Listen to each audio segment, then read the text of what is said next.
Is there such thing as too much freedom? Hey guys, this is Eli with Wealth Unlocked, and today we're going to talk about the freedom that comes with being a realtor. A lot of us have, gotten used to being like 9 to 5, clock in, clock out, somebody tell me what to do. And a lot of you are asking me, well, what is it like being a realtor? I'm thinking about switching careers and becoming a realtor. And for me, the biggest pro and con is going to be the freedom. Now, a lot of people are going to tell me, hey, Eli, man, I am tired of being my job. I got to be there at 6 o'clock in the morning. I got to clock out, drive home, and do it all over again.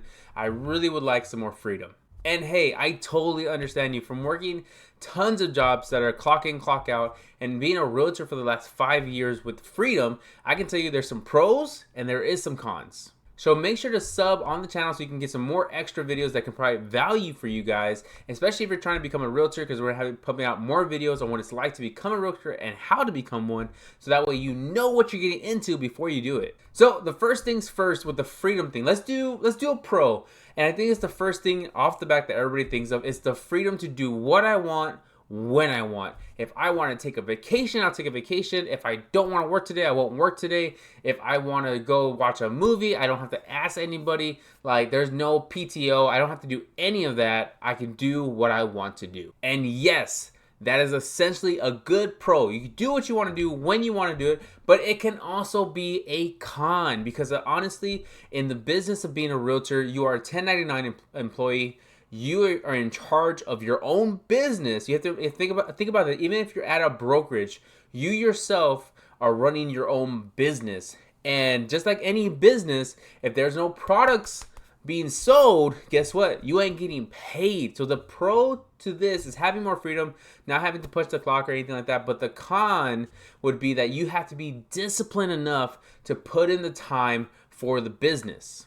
Now, if you come to me, Eli, saying, hey, man, I've been a realtor for the last couple of months. I'm not making any sales. I don't know what I'm doing wrong. Like, this should have been easier. Guys, it's not easy. Just like anything in this world, business is business, and especially opening a new business, it's going to take a ton of effort. If you think you don't have to clock in from 9 to 5, I'm sorry to say you're probably going to be putting more time in your business, because nobody's going to care about your money more than you. What I mean by that is, if I decide to sleep in till 12 o'clock, and then I want to work till 5 o'clock and then clock out because I got to go do something and go out and party or go hang out with some friends, that means I've only gotten to 5 hours of work in my day.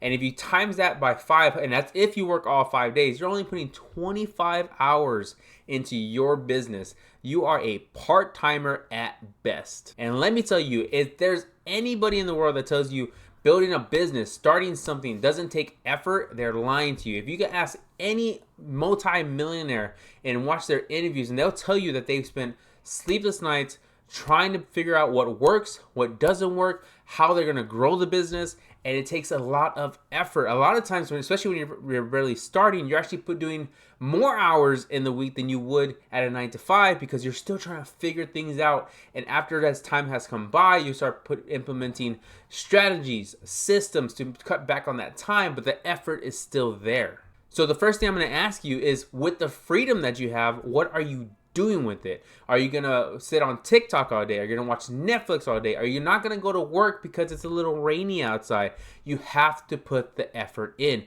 Depending on the effort that you put in, it's gonna depend on the income you get out. So after saying all that, a lot of that is going to be the chunk of what freedom is as a realtor. It's the time and what you allocate for it. But I want to get more deep into that and about using your time to the max value that you can without essentially work smarter, not harder type of thing. I've been a realtor for 5 years now, and I can tell you that even now, I am barely figuring out things to make my business run more efficiently. Whether it be hiring somebody as an admin or maybe getting a special tech to do things for me, there's always new things that I'm learning that I can try to make my system better. First and foremost, one of the biggest things is time blocking.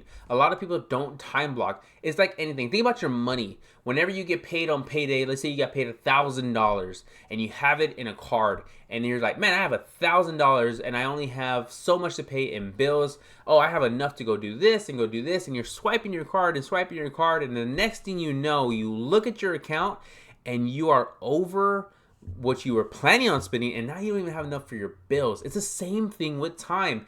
You're thinking, I have so much time throughout the day. I'll get 8 hours of sleep and I'll work for 5 hours and I'll go do this and I'll work another 5 hours. But next thing you're watching Netflix, that's an hour to 2 hours.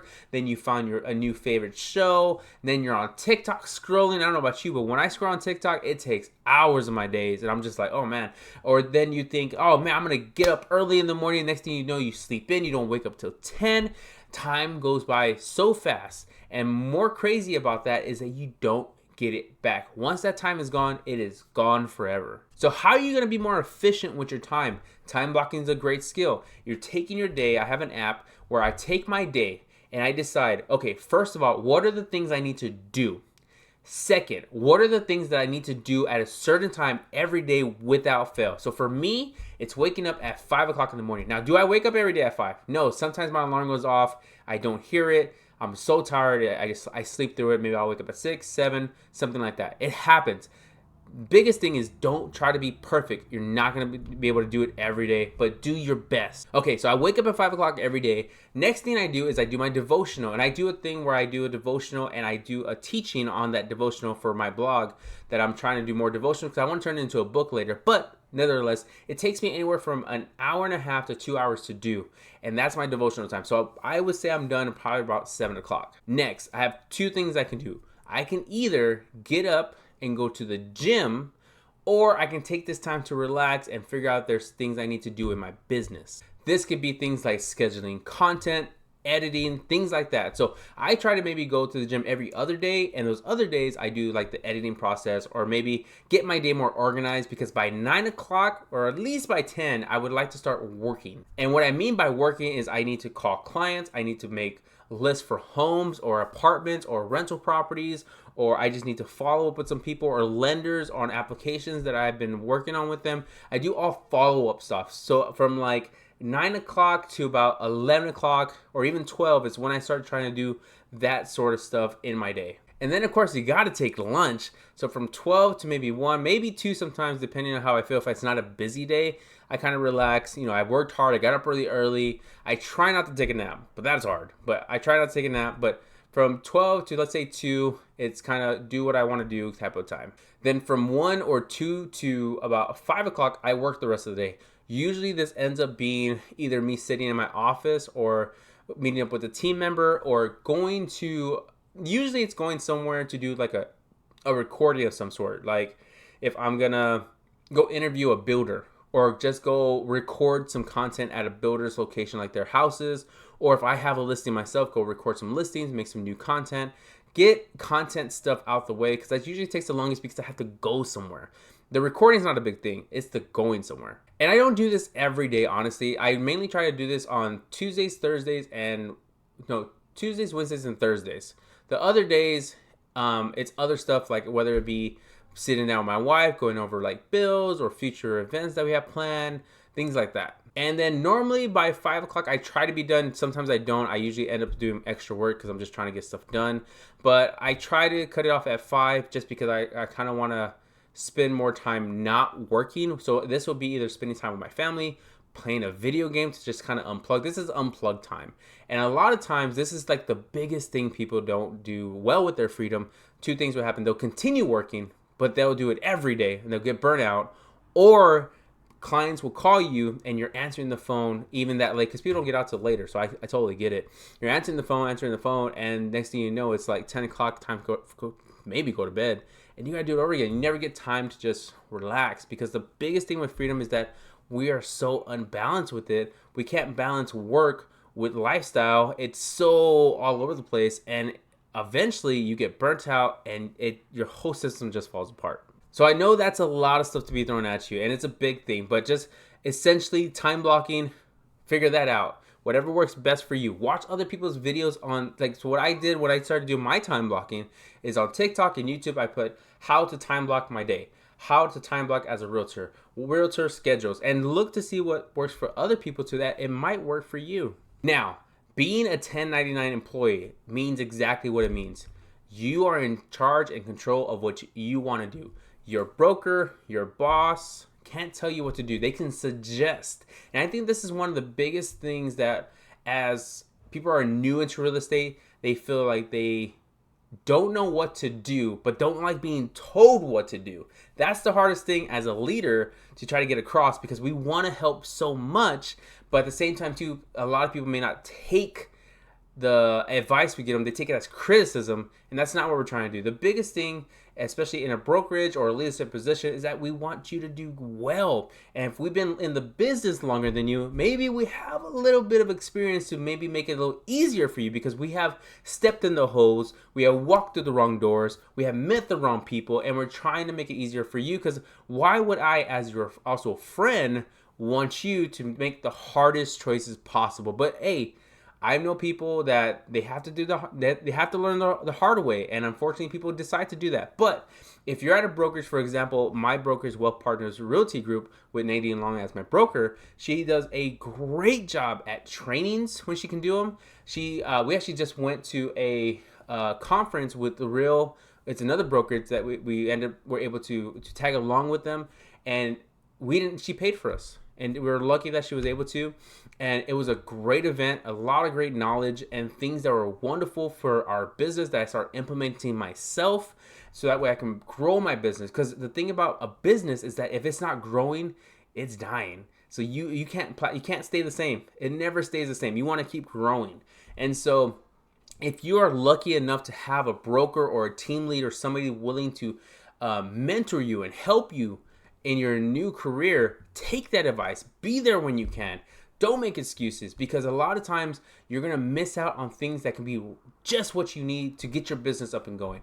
And I don't know about you, but for me and my business, it's a big part of what pays my living. And if there's any shortcut or any advice that I can get from more experienced people, I'm going to take that and use it for my business so I can be more productive and successful in the years to come. So I think we talked about a lot of stuff, and there's probably more we can talk about, but like I said, there's only so much we can do about talking about freedom. I want you to mainly sit down and think about, what am I doing right now if I'm already a realtor and I'm new to real estate?